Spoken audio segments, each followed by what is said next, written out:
कैसे हैं आप लोग। आज हम एक पेपर डिस्कस करने जा रहे हैं जो आज आपका हुआ था। देखते हैं क्या रिज़ल्ट आया, आप लोग कितना आपका सही था, आप चेक करिएगा। पहला क्वेश्चन है, पहले क्वेश्चन में बोल रहा है an electron is spread from the sorry an electron is separated from proton through a distance. तो अपने पास एक प्रोटॉन है और उससे एक इलेक्ट्रॉन 0.53 एंगस्ट्रॉम की डिस्टेंस पे बोल रहा है, ठीक है। Calculate the electric field the at the location of electron. तो आपको बेसिकली इस प्रोटॉन की वजह से एक इलेक्ट्रिक फील्ड निकालनी है। प्रोटॉन एक पॉजिटिव चार्ज है, इसलिए इलेक्ट्रिक फील्ड की डायरेक्शन अवे द पॉजिटिव होगी। तो आर डिस्टेंस पे इलेक्ट्रिक फील्ड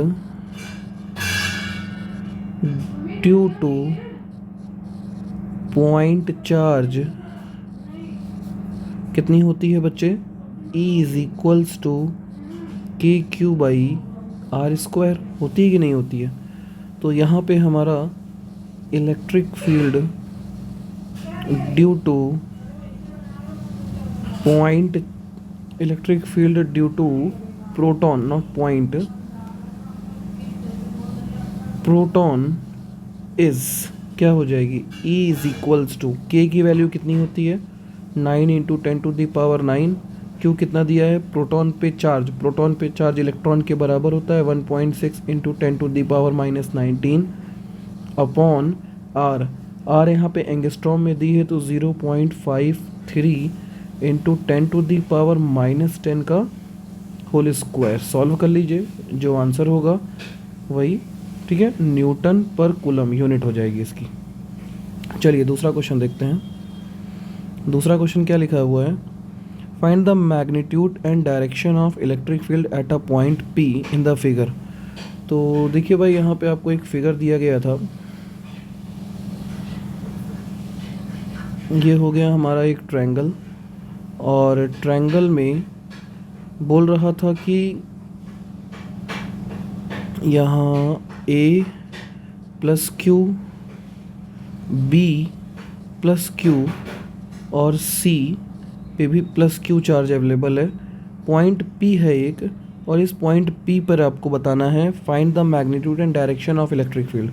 ये डिस्टेंस भी गिवन थी A, जो क्वेश्चन में छूट गई थी हमसे। तो देखिए यहाँ पे 3 चार्जेस हैं, तीनों की वजह से P पर इलेक्ट्रिक फील्ड आएगी। कितनी कितनी आएगी उसको देख लेते हैं। तो electric field due to A at P E1 कितना आएगा बोलिए? तो A से P की डिस्टेंस पहले हमें निकालनी पड़ेगी। तो उसके लिए बच्चे ये जो पूरी डिस्टेंस है वो हो जाएगी कितनी? √2A, और आधी डिस्टेंस कितनी हो जाएगी? तो दिस इज A बाई √2, ठीक है। √2A/2 करेंगे तो √2 से 2 कैंसिल होगा तो √2 आ जाएगा, ठीक है, A बाई √2। तो E1 की वैल्यू कितनी आएगी? KQ बाई A बाई √2 का होल स्क्वायर। डायरेक्शन क्या आएगी? तो this is the positive charge, so away the positive, this is E1। कोई दिक्कत? सिमिलरली जब हम E2 से C से निकालेंगे तो electric field due to C at P E2, तो E2 कितना हो जाएगा देखिए। तो बच्चे इसके अंदर ध्यान से देखिए आप लोग, C पर जो चार्ज दिया गया है वो प्लस Q है, मतलब अमाउंट सेम है। तो KQ बाई डिस्टेंस तो हमें पता ही चल गई है, A बाई √2 हो जाएगी तो होल स्क्वायर, और अवे द पॉजिटिव इसलिए डायरेक्शन टूवर्ड्स द A हो जाएगी, दिस इज E2 हो जाएगी। अब ध्यान से देखो, दोनों एक दूसरे के अपोजिट हैं और मैग्नीट्यूड में हम देख रहे हैं कि दोनों आपस में इक्वल दिखाई दे रहे हैं कि नहीं भाई? देखिए ना इन दोनों को, आप बोलिए। तो अगर दोनों इक्वल हैं तो एक दूसरे को कैंसिल आउट कर देंगे और ये दोनों आपस में क्या हो गए? कैंसिल हो गए। ये बात समझ में आती है? अगर इतना समझ में आ गया है तो अब आपको देखना होगा electric field due to B, electric field due to B at P E3। तो E3 निकालने के लिए पहले हमें B से डिस्टेंस मेज़र करनी पड़ेगी। तो ये एंगल हो गया राइट एंगल, और इसको हम वापस से ड्रॉ कर लेते हैं। अब हमारा कुछ फिगर इस तरीके से बनता हुआ दिखाई देगा।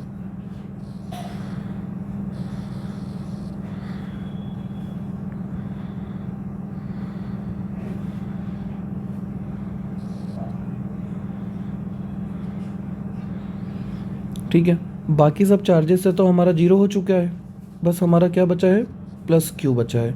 ये डिस्टेंस ए दी है और ये दी है a/√2। ठीक है, ये 90 है, तो ये डिस्टेंस आएगी कितनी, उसको देखते हैं। चलिए सॉल्व करते हैं।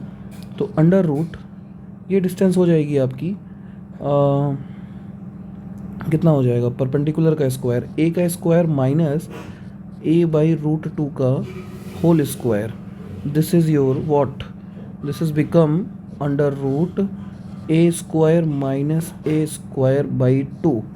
बोले तो ये भी आ जाएगी a/√2। तो this is the distance a/√2। कोई दिक्कत तो बताइए।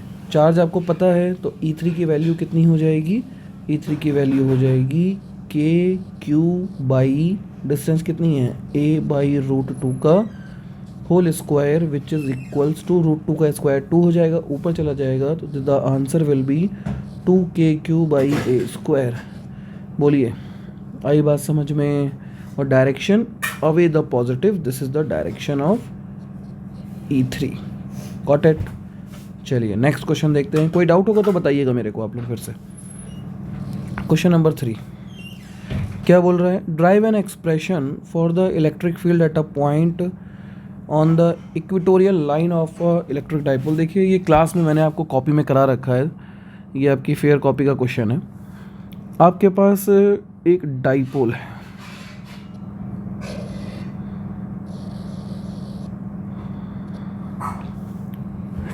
ठीक है,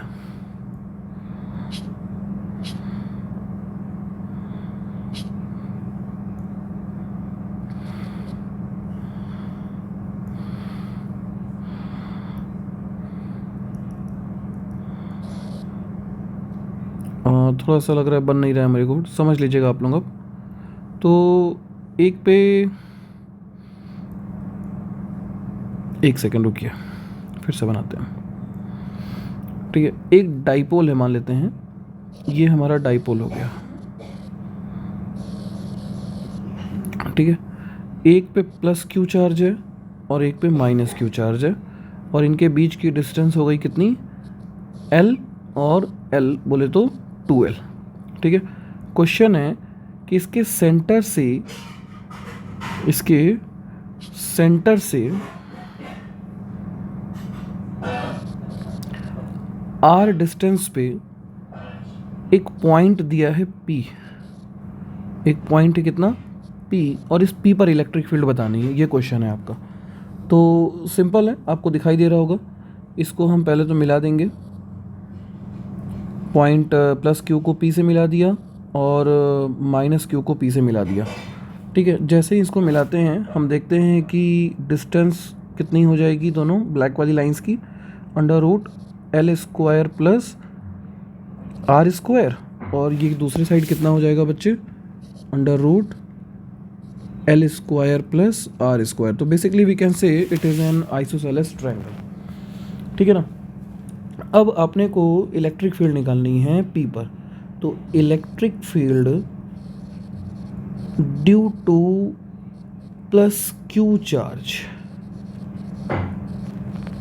eight P, this is E1, the charge is positive, so the direction of electric field away the positive, so we can drawn by the blue color, this is the electric field which is known as E1 by the charge positive plus Q। ठीक है, value कितनी हो जाएगी, KQ by R बोले तो under root L square plus R square का whole square. कोई दिक्कत यहाँ तक, ठीक है। सिमिलरली जब हम electric field due to minus q charge निकालेंगे तो डायरेक्शन हो जाएगी टूवर्ड्स नेगेटिव। तो this is the negative and this is the E2। What is the value of E2, तो electric field due to minus q charge at P E2 will also equals to KQ by under root L square plus R square का whole square. Any doubt? तो ध्यान से देखिए, इस पूरे figure को अगर हम फिर से ड्रॉ करें थोड़ा सा नीचे, एक काम ये कर लीजिए पहले तो आप E1 को E मान लीजिए, तो E2 भी आपका क्या हो जाएगा? E हो जाएगा। भाई मैग्नीट्यूड में दोनों सेम दिखाई दे रहे हैं अपने को, है ना? तो अगर हम इसको नीचे ड्रॉ करने की कोशिश करें तो हमारे पास फिगर कुछ इस तरीके से दिखाई दे रही है। पहले ये हम बना लेते हैं एक्स एक्सिस, फिर हमने बना लिया वाई एक्सिस। कोई दिक्कत किसी को? ठीक है। अब एक इलेक्ट्रिक फील्ड लगी हुई है E1 और दूसरी लगी है E2। बोलिए, ये समझ में आता है? E1 और E2, इन दोनों को हमने क्या मान लिया है? E और E। ठीक है ना? अब ये एंगल दिया गया था थीटा और दूसरा भी क्या है? थीटा। ये थीटा थीटा कैसा है इसको देख लेते हैं एक बार हम लोग। हम मान लेते हैं कि एक एंगल है हमारा थीटा, तो दोनों ट्रायंगल, जो ट्रायंगल है हमारा पूरा आइसोसेलेस है, तो सामने वाला एंगल भी कितना हो जाएगा? थीटा हो जाएगा। This is the exterior angle of triangle, so it is known as 2 theta. ऐसे है हमारा थीटा थीटा 2 थीटा। ठीक है। तो एक टॉपिक होता है, इधर से समझिएगा ज़रा आप लोग ध्यान से इस टॉपिक को, कि थीटा के साथ वाली एक्स एक्सिस का अगर कंपोनेंट निकालें हम ई का, तो थीटा के साथ वाले में एक इसका कंपोनेंट आ जाएगा बच्चे आप लोगों का कॉस थीटा, मतलब ई कॉस थीटा, और थीटा से दूर वाला जो कंपोनेंट आ जाएगा वो आ जाएगा ई साइन थीटा। ठीक है। सिमिलरली E2 का एक कंपोनेंट आएगा तो ये हो जाएगा वर्टिकल कंपोनेंट आ जाएगा ई साइन थीटा, और हॉरिजेंटली सिमिलरली कितना आ जाएगा? ई कॉस थीटा, बोले तो 2E कॉस थीटा। ठीक है। तो वर्टिकल कंपोनेंट्स को ध्यान से देखिए, ये दोनों एक दूसरे के अपोजिट हैं, तो एक दूसरे को कैंसिल आउट कर देंगे और जो आपका नेट इलेक्ट्रिक फील्ड आ जाएगा ई नेट एट पी, ये आ जाएगा 2E कॉस थीटा। सारी वैल्यूज़ डाल दीजिए। 2E कितना है? E हमने किसको माना था? KQ को माना था, तो E हो जाएगा KQ बाई अंडर रूट का होल स्क्वायर हट जाएगा, तो अंडर रूट हट गया, तो L square plus R square. ठीक है ना? कॉस थीटा ट्रायंगल से निकाल लेते हैं, तो कॉस थीटा की वैल्यू हो जाएगी base L hypotenuse under root L square plus R square, तो base upon under root L square plus R square. ठीक है ना? उसको लिख सकते हैं हम ऊपर वाले को K इंटू 2QL अपॉन नीचे हम क्या लिख सकते हैं? L square plus R square की पावर 3/2। बेसिकली अंडर रूट होता है 1/2 और बेस सेम पावर है, तो 1 प्लस 1/2 3/2। कोई दिक्कत यहाँ तक? तो कितना आ गया बच्चे ये? This is known as dipole moment P। तो the answer is KP by L square plus R square की पावर 3/2। एक चीज़ और आपको याद रखना होगा, जो यहाँ पे डिस्टेंस है R, वो बहुत बहुत बहुत बड़ी है L से, तो हम L को निगलेक्ट कर देंगे 0। क्यों कर देंगे? क्योंकि जो डाइपोल है, डाइपोल की डेफिनेशन ही है कि when 2 equal and opposite charges are placed at a small distance. ठीक है। तो डिस्टेंस पहले से ही स्मॉल है, उसकी भी आधी आप ले रहे हो। भाई 2L थी, आधा कर दिया L हो गया, और फिर उसका स्क्वायर कर रहे हैं तो वैल्यू बहुत छोटी हो जा रही है ना, इसलिए इसको हम हटा देंगे। तो आंसर आपका फाइनली आ जाएगा कितना? KP बाई R³ भाई स्क्वायर से 2 कट जाएगा। This is the final E net Newton पर कूलम। कोई डाउट है किसी को? बोलिए। चलिए नेक्स्ट क्वेश्चन देखते हैं, क्वेश्चन नंबर 4। क्वेश्चन नंबर 4 तो सिंपल है, 2 equal and opposite charges electric field line बनानी है ना। तो इक्वल और अपोजिट चार्ज है, मतलब एक प्लस Q हो गया और एक माइनस Q हो गया। ठीक है। तो इनके बीच इलेक्ट्रिक फील्ड लाइन कैसे बनेंगी? Away the positive towards the negative, ऐसी तो बनेंगी भाई।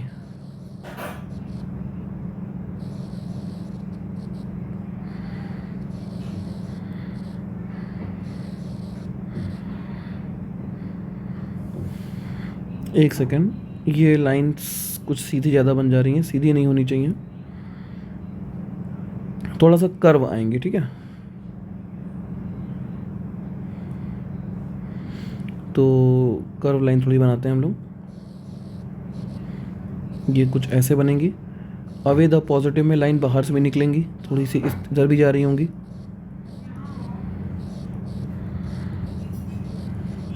और इसमें इधर से आ भी रही होंगी।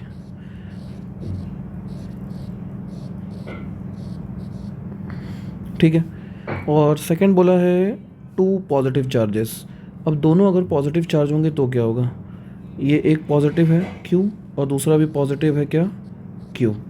अब क्या होंगी इलेक्ट्रिक फील्ड लाइंस, तो भाई away the positive towards the negative होती हैं, दोनों ही पॉजिटिव हैं, तो जाहिर सी बात है इलेक्ट्रिक फील्ड लाइन इधर तो अवे जा रही होगी, इधर भी अवे जा रही होगी, इधर कुछ ऐसे निकल रही होंगी, इधर भी कुछ ऐसे निकल रही होंगी, इस तरीके से।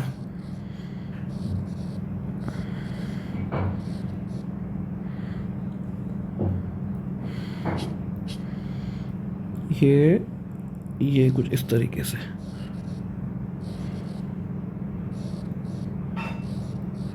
एक पॉइंट इनके बीच में ऐसा होगा जहाँ पे इलेक्ट्रिक फील्ड लाइंस जीरो हो जाएंगी, कोई भी इलेक्ट्रिक फील्ड लाइन वहाँ से पास नहीं करेगी।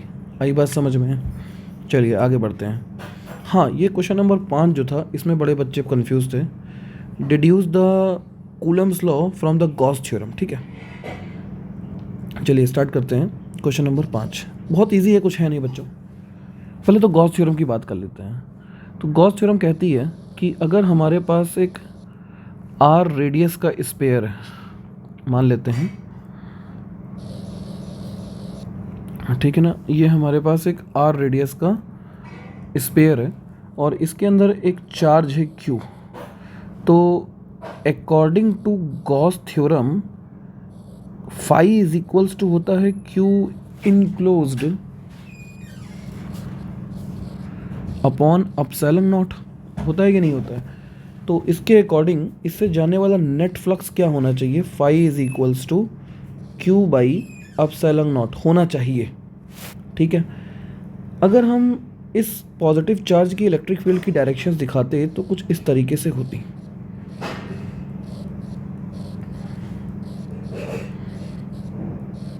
ये समझ में आ रहा है आपको सबको? ये this is the direction of electric field lines, this is the positive charge, so away the positive. ठीक है, अब हमें क्या करना है, हम इसकी रेडियस की बात करें। अगर इसकी रेडियस कैपिटल R है तो कैपिटल R डिस्टेंस पर पॉइंट कोई P ले लेते हैं, और इस पॉइंट P पर जब अपने लोग इलेक्ट्रिक फील्ड कैलकुलेट करेंगे तो इलेक्ट्रिक फील्ड आएगी कितनी। तो सबसे पहले इलेक्ट्रिक फील्ड निकालने के लिए हमने एक ले लिया क्या, स्मॉल रीजन, और उस स्मॉल रीजन की इलेक्ट्रिक फील्ड हमने मान लेते हैं E है। कितनी है बच्चे? E है। कोई दिक्कत? तो फ्लक्स का फॉर्मूला होता है इंटीग्रल E डॉट dA, और we can say there is the angle between area vector and electric field will be same which is theta equal to 0 degree. ठीक है, तो जैसे हम यहाँ पुट करेंगे तो फाई इज इक्वल्स टू आ जाएगा इंटीग्रल E